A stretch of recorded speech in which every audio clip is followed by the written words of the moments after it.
People of Earth, Part 1, Origins of Genus and Humanity. The first in a series of videos on people of Earth, Earth's human and reptilian settlers. Humans from the constellation Lyra who fled to Mars and a now extinct planet called Maldek. Between Mars and Jupiter, that Draco Reptilians blasted into the Kuiper asteroids. The Lessins chronicle war for Earth, Venus, and Luna that pursuing reptilians in the Galactic Federation of Lyran refugees fought.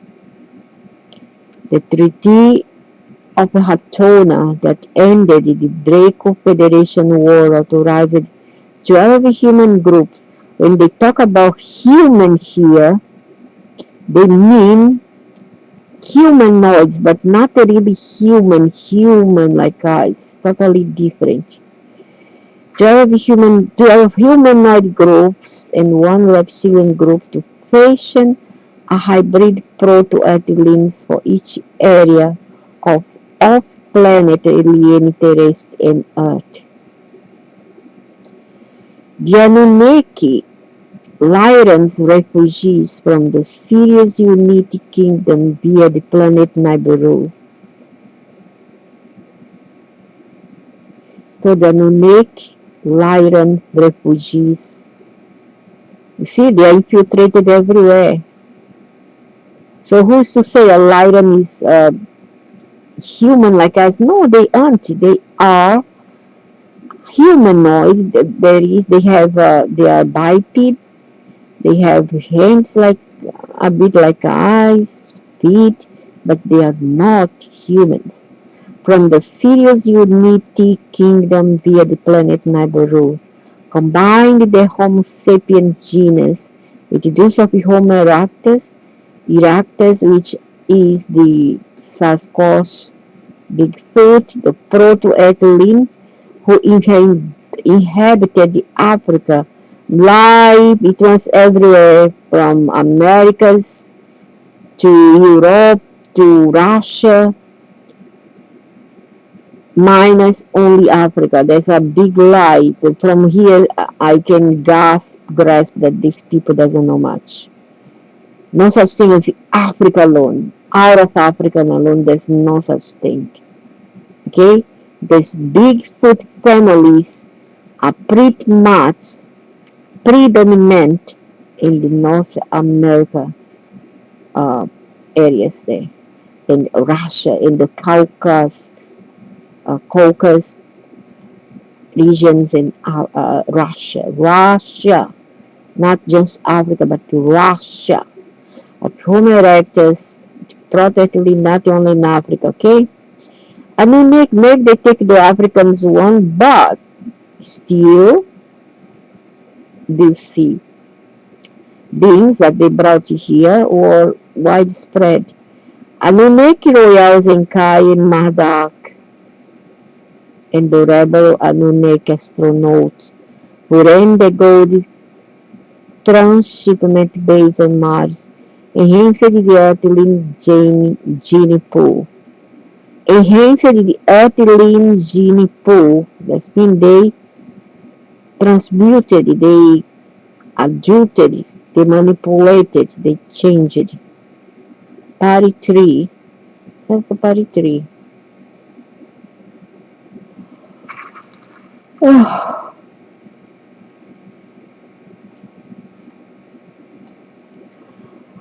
500 millennia ago, Nibiru volcanoes erupted less ash to shield the planet from heat, cold, and radiation. Advisors told the king Lama and nuked the volcanoes for more ash. Get gold from earth, refine it to powder, and float it up to the ionosphere. But Lama pondered while Nibiru's air bleed into space. Prince Alalu led his fellow princes against Lama, threw him from a tower, and proclaimed himself king. But Anu, Lama's legal successor, said he, not Alalu, should rule. You see, that's all about this being about power. Do you have a red flag here about what we see around here?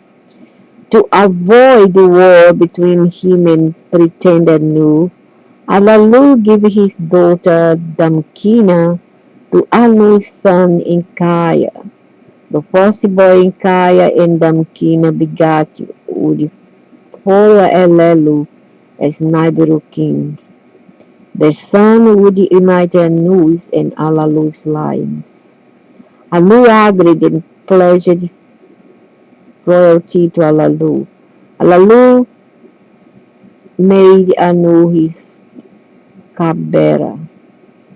Enkaya and Damkina begat Prince Maldek and primed him to one day rule Nibiru. Maldek knew he would rule when grandfather Alalu died or retired. Anu, the legal successor to planet Nibiru, King Lama, signed a treaty with King Alalu, who slew Lama. Anu quit as Lama's successor and agreed to let his and Alalu's grandson Maldek succeed Alalu. Alalu, who murdered Nigerian King Lama for failing to save Nibiru's atmosphere by nuking volcanoes or getting gold from Earth, compromised Anu, the legal heir to Lama. Alalu gave his daughter Damkina to Anu's son Inkaya. The fathers agreed that Maldek, Damkina's and Inkaya's son, would follow Alalu as king of planet Nibiru. Anu would be Alalu's cupbearer, always near Alalu and under his scrutiny. How come people always, you see, like to give a daughter away? The daughter is usually as pawn, and the same thing that you still see today among so many culture here around this earth. To raise overcast to hold Nibiru's air, Alalu had rockets shoot nuclear missiles into Nibiru's volcanoes. This, however, didn't release enough ash to plug the hole in the atmosphere. The hole grew. Alalu also explored the gold dust shield option. Earth and its asteroids had most of the gold in the solar system, so he sent a rocket to the inner solar system, but the vessel crashed into an asteroid. All aboard died. 9 more Nibirian years, 9 orbits of Nibiru around the sun. This year, 8 years passed, and Alalu still had to stop the Nibiru's loss. Capybara Nulu seated when Alalu failed to protect and replenish Nibiru's atmosphere. Anu abrogated the treaty deposed Alalu and denied Maldek Nibiru's crown. Anu reneged on his signed treaty. He cited the Nibiru succession law that Alalu had broken. Anu proclaimed himself the rightful king and challenged Alalu. Two hand-to-hand combat with snake Alalu gross. Alalu he challenged. Alalu in combat was defeated by acclaim. Anu was held as a king. Anu to the palace was escorted.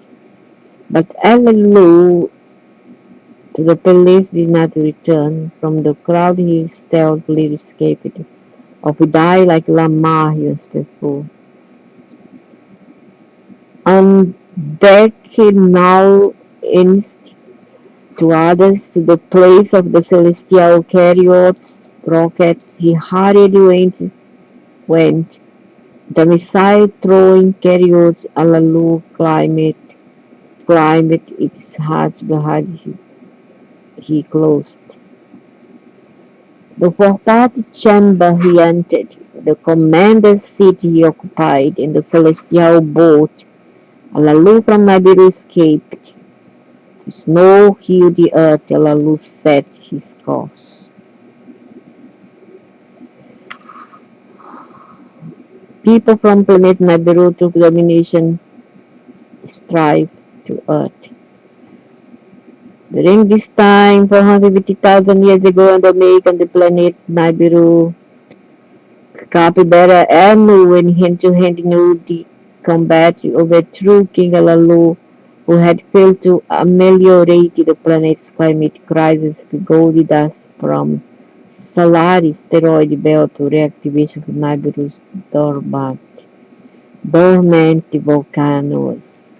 Alalu stole a nuclear armored rocket flight to Iraq on Earth's message and knew that Earth had ample gold to save Nibiru, but he had aimed his nuke at Nibiru and demanded return. Anu returned the rule of Nibiru to him. King Anu sent his son Enkaya, Lucifer, who was wed to Alalu's daughter, to Earth to mollify Alalu.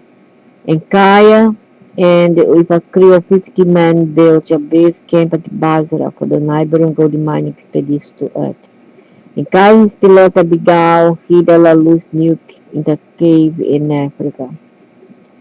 Enkaya brother and rival in Leo Yahweh and King Anu flew to Earth to organize the expedition, and in a rickety drawing made his head the expedition commander Nikai the boss of the gold, extraction and shipping. Alalu challenged the Anu king, lost the fight but beat off Anu's backup. Anu banished Alalu to giant mares of the protective poison from Anu's flesh. Alalu's kinsman Anzu shed his exile to care for him as he died. When Anu's daughter Nima, her cousin Sud, and 50 female Naki daughters stopped on marriage in order to Earth, she buried Alalu, built a statue of his head at Sedonia.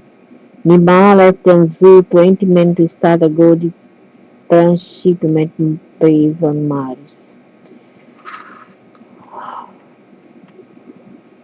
Well, gun poison because these beings are highly poisoned and they are virulent. They have a lot of virus and they carry a lot of virus within themselves, and those they are toxic because they come from this animal, the Draco and the snake is poison.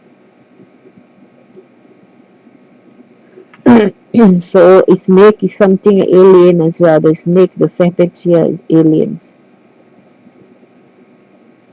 So Anu banished Lalu to die on Mars of the protective poison from Anu's flesh. Lalu kissed Anzu said he revived, care for him as he died. When Anu's daughter Nima, her cousin Sud, 50 female Menaki daughters, stopped on Mars and rode to Earth.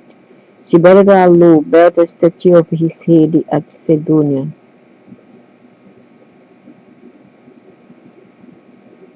Ninma left Anzu 20 men to start a good transshipment base on Mars.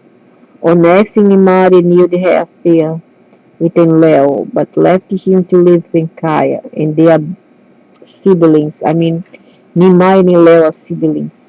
Enlil raped Sud. The council of the Anunnaki Nibiruns on Earth are called the Anunnaki, exiled Enlil to Africa. Abigail, who flew Enlil to exile, secretly defected from his loyalty to Enkai to Enlil, instead showed Enlil the hidden Messiah. Sud, pregnant, dismissed her rape case against Enlil. Sud, pregnant, dismissed her rape case against Enlil.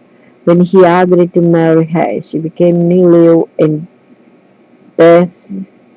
She became his wife and birthed their son Nanar, later to be Allah.